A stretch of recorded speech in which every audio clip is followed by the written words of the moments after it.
ఒకరోజు నేను ద్వారకామాయిలో కూర్చొని ఉన్నాను.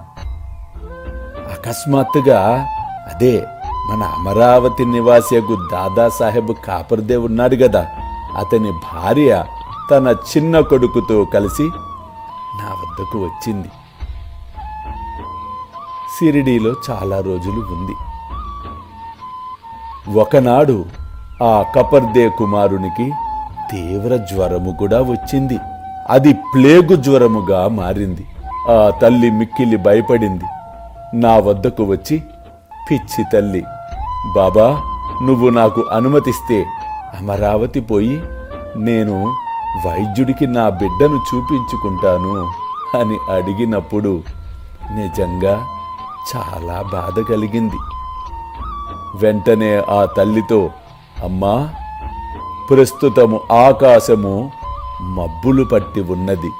కొద్దిసేపటిలో మబ్బులన్నీయూ చెదిరిపోయి నిర్మలమైన ఆకాశమును చూచెదవు అనుచు నా చేతులను పైకెత్తి చూపగా నా చంకలోని కోడిగుడ్లంత పరిమాణము గల ప్లేగు పొక్కులను చూచి ఆ తల్లి భయకంపితురాలయ్యింది.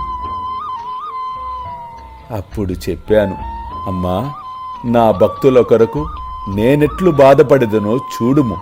వారి కష్టములన్నీయూ నావే. నీ బిడ్డకు కొద్దిసేపటిలోనే త్వరలో రోగము మొత్తము తొలగును, దిగులు చెందకు అని ఆశీర్వదించి పంపాను. అలాగే జరిగింది. అల్లా మాలిక్. అల్లా అచ్చా కరేగా.